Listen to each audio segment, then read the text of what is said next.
everybody, and welcome to Ask the Therapist. So, again, I'm here by myself this evening, and my hope is that you will join me, that people will join me, and if you have any questions, so I have some questions that came in, so I'm going to address them later. But just, I suppose, to start with, and to let you know a little bit about what's been going on this week. So it's been, I suppose, last week I was doing podcasts.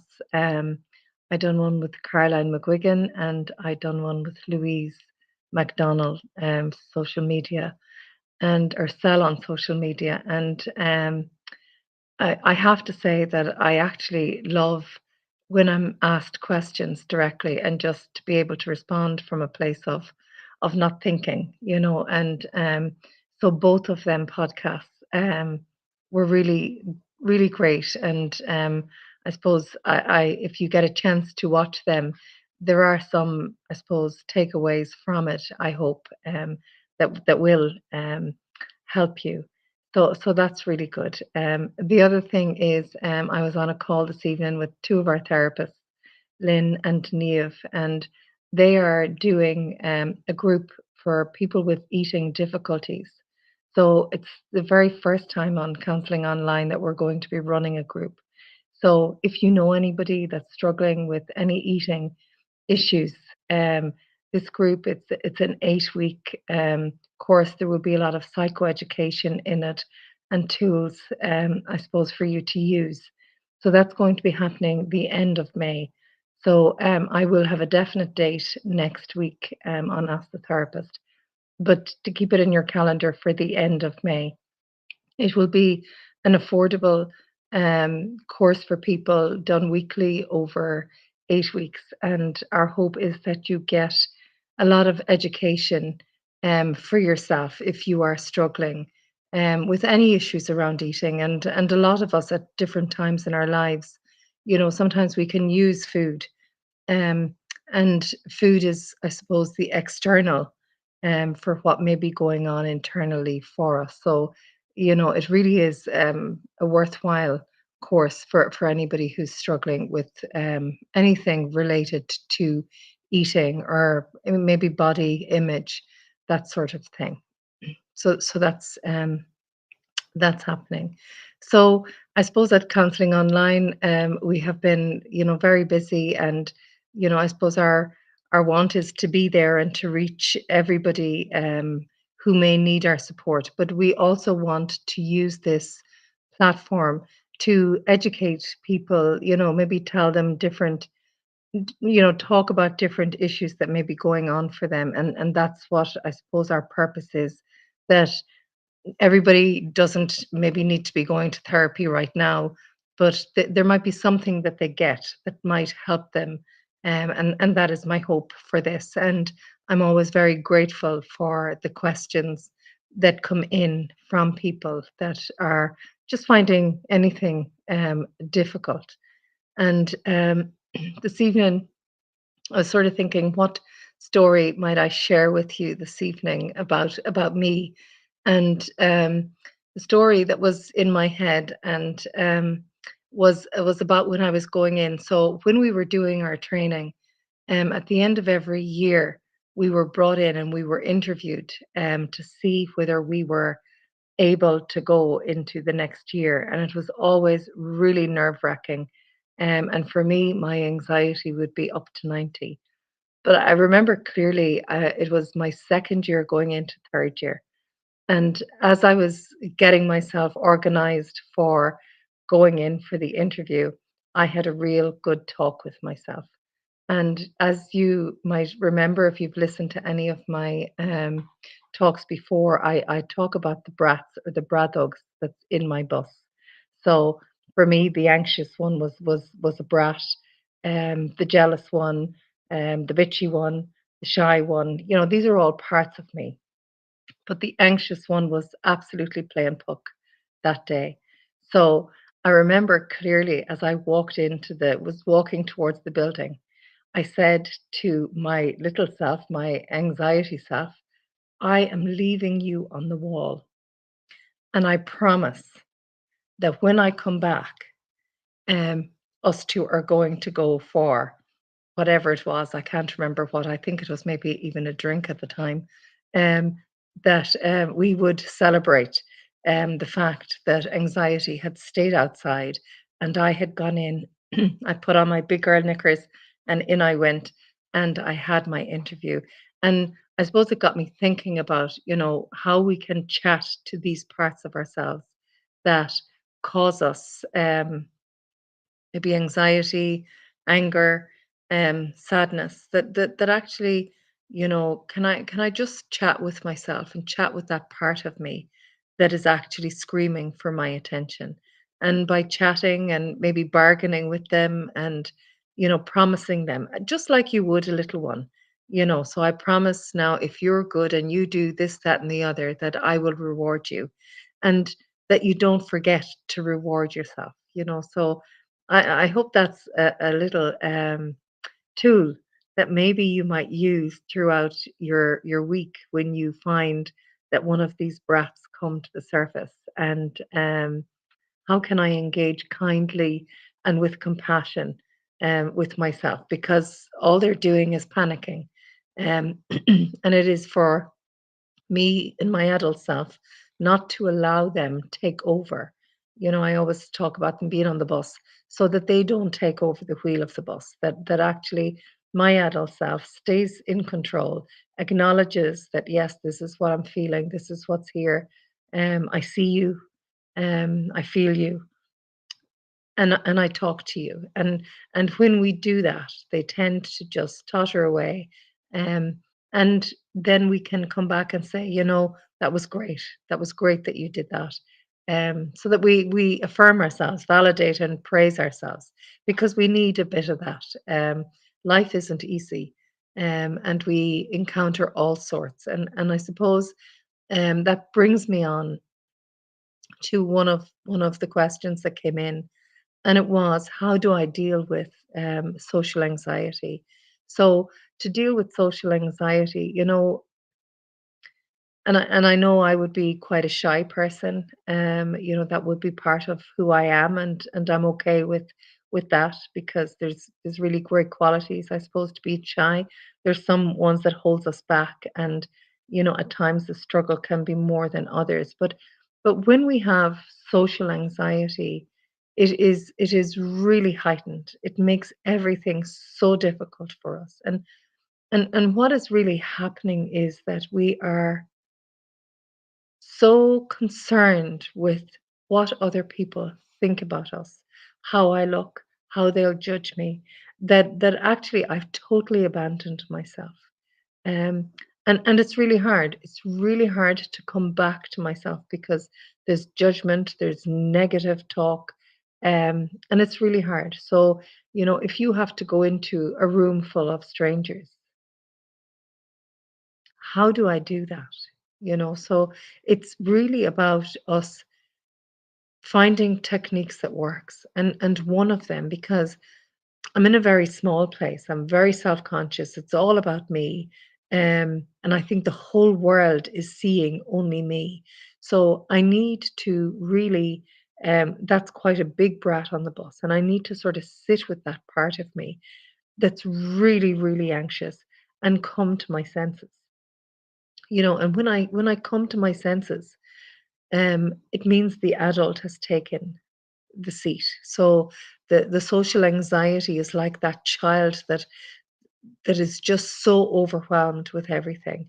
So when we remember doing the work on the brain, the lid has flipped, and the child is in panic, wants to run away, wants to hide. So mindfulness is really huge in this, because what I'm doing is I'm preempting everything that's going to go wrong in that room. They're not going to like me. Nobody's going to talk to me. I'm going to be standing on my own. What'll I do with myself? I look awkward. Where actually I need to come right back. I need to come right back, and I need to stay right here. Feel my feet on the floor. Feel myself standing up. Look around, where I am, whether I'm outside the building. Look at the windows, look at the way the door is, look at the doorknob.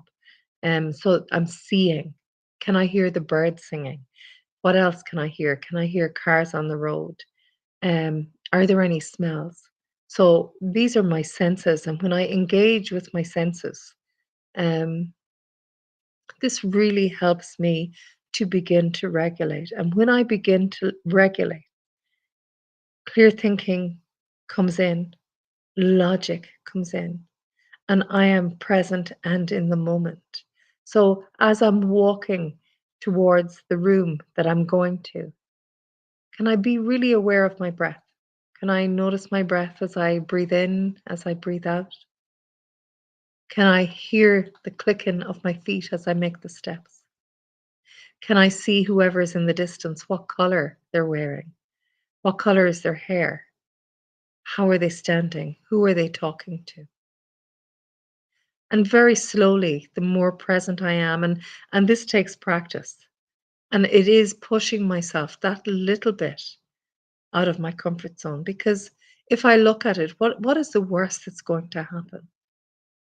And we can become so debilitated um, in just thinking up all sorts of things. Where actually the reality is when we go into a room, everybody, nearly everybody in that room, is so preoccupied with themselves. And it's a bit like, excuse me, the teenager when they don't want to go to school because they have a spot on their face. And the reality definitely is that no other child notices the spot on their face because they're so obsessed with their own face. And it's like that. We are so bothered about what other people think, but actually the reality is that people aren't thinking about you, they are thinking about themselves. Um, and that's quite an easy way to begin conversation is to chat to them about them because people like to talk maybe about themselves. And if it's a thing that's not something you're comfortable with, be the one that asks the questions. And then once the conversation begins to happen, you will feel the body beginning to ease down and to relax. So it's a really, mindfulness is a really great tool, but mindfulness um, just doesn't happen. Mindfulness takes a lot of work. We have to um, do a practice which exercises the muscle in the brain of presence.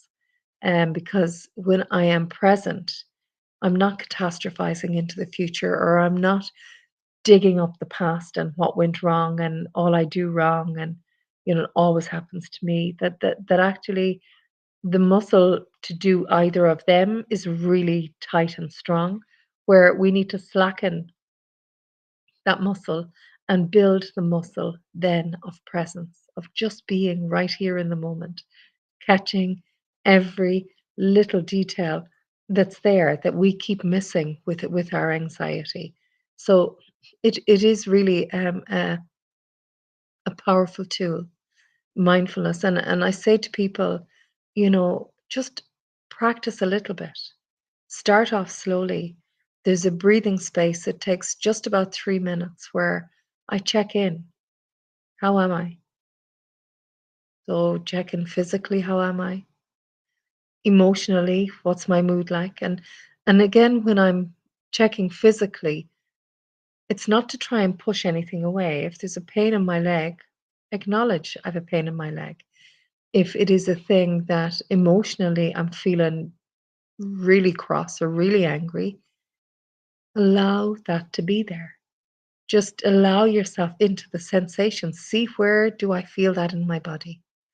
Um, and as I'm doing that, and as I do it more and more, the body starts to talk to us.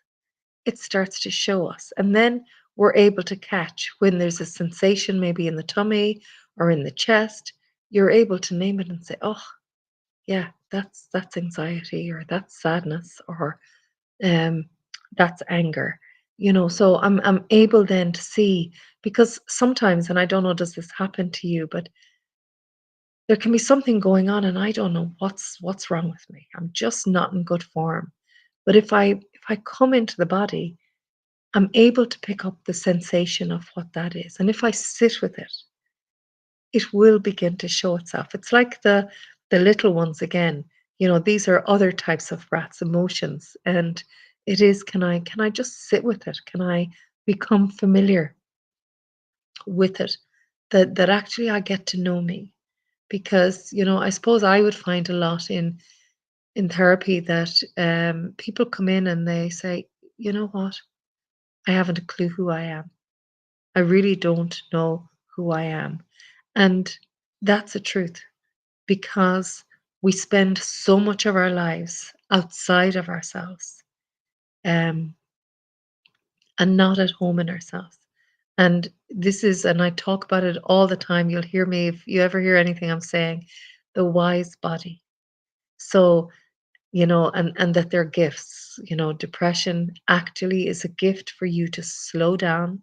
You haven't been listening to the other signs, so it has pulled you right down. It has dragged down every bone, as John O'Donoghue would say in his poems.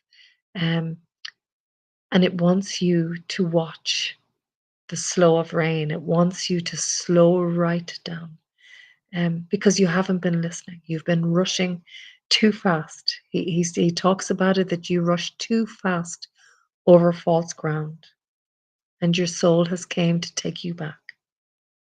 So really listen to what's happening with me. What's happening in my body? What is my dis-ease at the moment? Where is it in my body? Can I take time out and can I tend to it? Can I sit with it? Can I acknowledge it?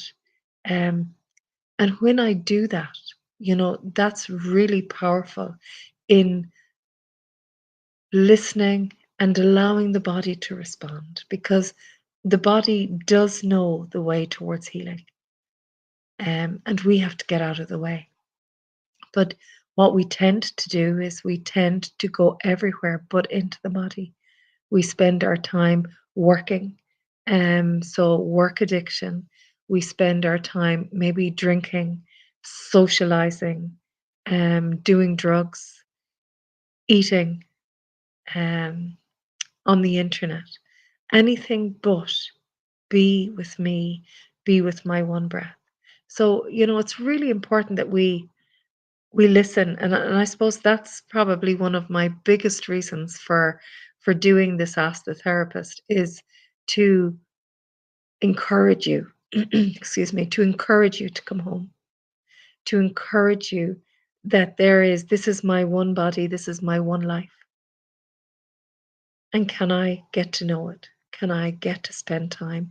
Can I get to see how I tick?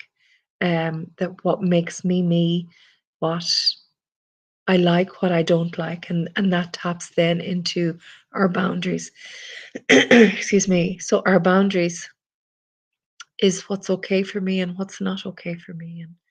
And sometimes you'll hear somebody and they'll say, "Oh, I don't have an opinion on that," and we do if we take time to listen.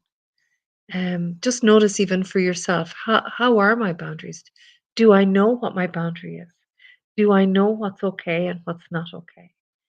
And if I do know what's okay, but I allow it anyways, I'm swallowing down, um and I'm abandoning myself for the sake of another. So it's really important that we check in with our boundaries. I always, I talk about when I was doing my study again, my dissertation for my final year was actually on boundaries. And um, I was just blown away by what I learned about the cells in the body and about flow. And when we tighten and tense ourselves up, there's no flow, and this really can lead to disease within ourselves. And I was actually reading one of Peter Levine's books today, and he spoke about being scared stiff. And I thought, wow, I suppose you learn something new every day. And that's what we do when we're tense is we stiffen up, and fear stiffens us. And if you can imagine, when your body is stiff, the oxygen isn't going around your cells. So just even notice for yourself right now, you know, where am I holding myself? Where is my body not letting go? What am I not letting go of? And I suppose in life as well, we find it difficult to let go of an argument, to let go of a job, a relationship. It's really difficult, a person we love. Um, but when we're not letting go, we're holding on. And when we're holding on, our body is tightened up. Um, I remember years ago, when I would walk the beach, and I would have actually the nail marks of my nails in the palm of my hands, where actually while I was walking, I was holding on for dear life. So it's that once we begin to see, we can begin to make changes. We can begin to start to do things differently. So now I consciously, because I suppose the habitual is to tighten up, but I have to consciously let myself go and just let go and stop holding on. But I suppose life has taught us to hold on, life happenings, so we tend to be braced in fear, waiting for whatever it is, an attack of whatever sort that is. And it is that child part of us that learned at a very early age that if I do that, if I hold tight, I'll be okay. Where actually now, as I'm an adult, I have somebody to look after me, and that's me. So again, one of the brat that's holding on really tight, I'm able to say, "It's okay. I've got it. I've got you," and let go. So these are, I suppose, just some ways in which we can really look after ourselves, really care for ourselves. And another, I suppose, and this ties in with the food difficulties. Our bodies needs to trust us. And when we are, I suppose, not keeping the boundaries of time, so routine, I don't know if you feel that when I'm at work, everything is in routine, but on my day off, everything goes askew. And, I maybe sleep late, I maybe skip breakfast, or I have a brunch, which is breakfast and lunch. And, so the body is not trusting us because we need to be regular. So when we are regular, as in our eating, our sleeping, our work, and we have balance, things flow much better. You find your day flows much better when it's organized and there's a routine around it than the day that you have no routine. So it's again adult responsibility that I look after myself, that I tend to my needs, that I feed me, I have fun, I do my work, I rest. So these, and when I'm doing these at regular times, that I go to bed about the same time, I get up at the same time, I've breakfast around the same time. The body then, and even the digestive system, trusts that you are going to be able to hold on um, to the food, or you're going to be letting it go because it knows what it needs to do in the process. But if it is confused and you don't have your food at regular times, or you eat nothing all day and you binge all evening, then the body either will really hold on to that food, and you will become all blocked up, constipated, or it says, I need to clear this out because I don't know when I'm going to get the next feed. Is it again? Are they coming again?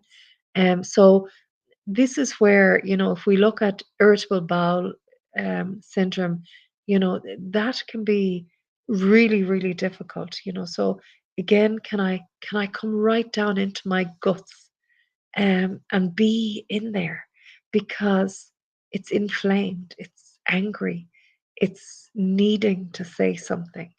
Um, and can I just sit with that and acknowledge that, yeah, I'm angry. There's a lot of shit going on. Okay, pardon the pun. But again, these are the things that the wise body is talking to us and is telling us about. Our sore throat, what is it that I'm not saying? What is it that I find difficult to say? What do I keep swallowing down? Um, Eyes, what is it that I don't want to look at? What is it that I can't see? And also, I is me. So, you know, what is it about me that's sore? About I? What is it about I that is sore? Ear, what is it that I don't want to hear? So, all of these parts of our body actually talks to us. Our lungs is around grief. Um, our kidneys is fear. So if I have problems with my kidneys, fear, looking at fear. If I have pains in my chest, my lungs, my breathing, maybe looking at, okay, so what grief is going on for me? And can I sit with me? Can I tend to me? And I do that really gently by just taking time out, closing my eyes and following my breath. And imagine, I always use the imagination to imagine that your two eyes can go right down to wherever the owie is. Okay. So wherever the discomfort is.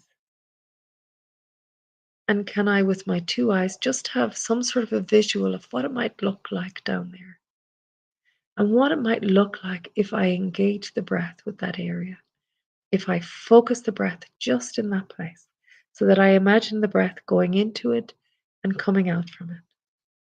And that is another way of really allowing healing into the body. Okay. So I've gone sort of a bit down a river there with talking about social anxiety, but also it's all interlinked, and we all have bits of everything, whether it is depression, um, anxiety, anger, um, and I suppose the other part there that comes on for me then is stigma. Um, we can be so judgmental of other people, and really it's from ignorance. Because until I walk in somebody's shoes, I have zero idea of what life may be like for them, or why they are behaving as they are. And we can be very cruel in things we say about people. And it's so important that we come back and be kind if we can at all possible, to be kind to others, because it's amazing, you'd often hear, oh, I don't really like her, and then you get talking, or they get talking to that person and they say, oh my God, you know what, she's lovely. And or he's lovely, because behind all of us there's we tend, to live behind a mask a lot of the time. And the mask is like a bravado, and behind the mask is where the real person is. And our innate our innate way of being is to be good and to be kind and to be understanding, to be empathetic. And I suppose nobody like the Irish, that if there's a crisis at all, we're all in. Everybody's in helping. But we have the other side of us as well, that by golly, we don't like to see anybody getting up in the world. We sort of I tend to call it like the mallet, we're very quickly pumped back down again. And it's like, can we allow people to be as they are?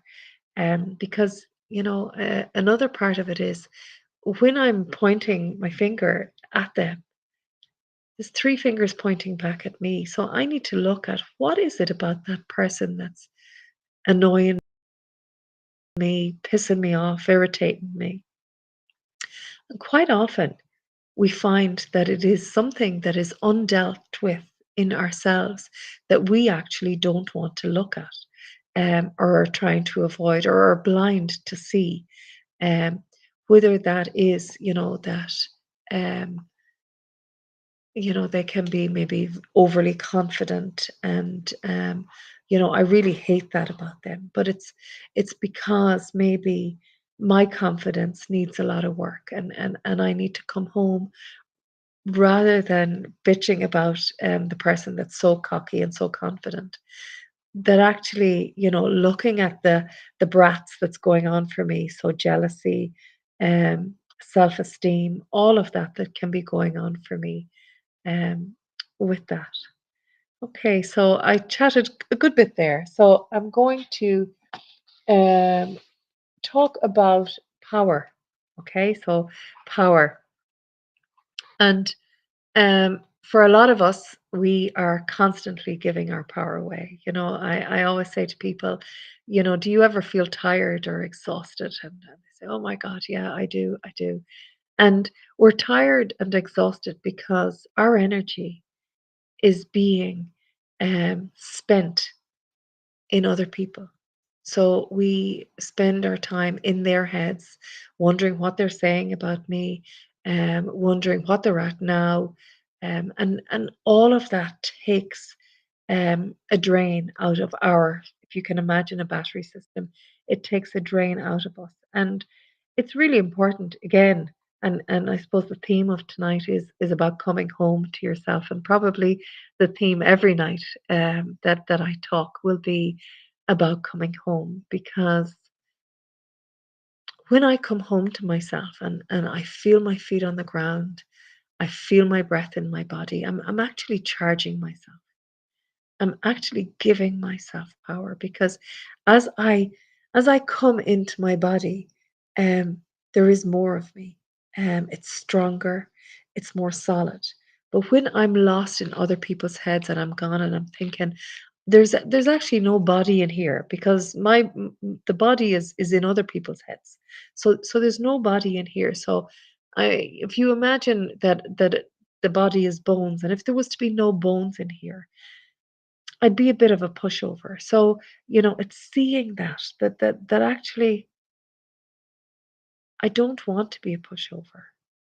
But the more time I spend in other people's heads or in other people's dramas, the more time I'm going to become a pushover. Because I don't know if you've ever had a discussion with anybody and there's been an argument of sorts, and they have given a verbal attack to you, but you're caught because you're not even in your house. You're not at home when the attack happens. So you have to nearly get yourself back.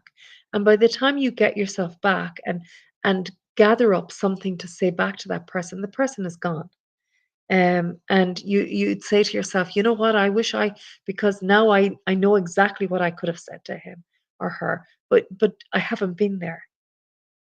So when I'm in my body, I'm actually present, and I'm able to respond in a situation rather than, that sort of reactive, struggling self. So being at home in myself is so crucial to us having power. And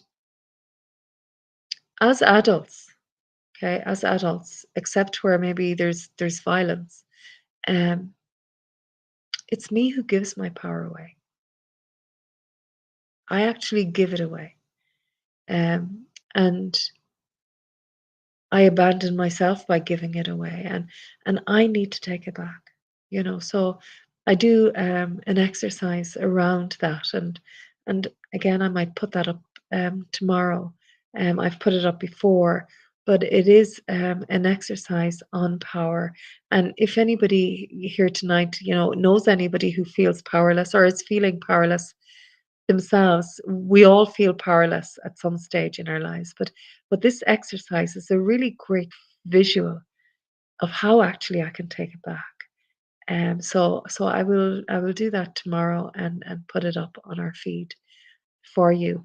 And you can use that in your home life, in your work life.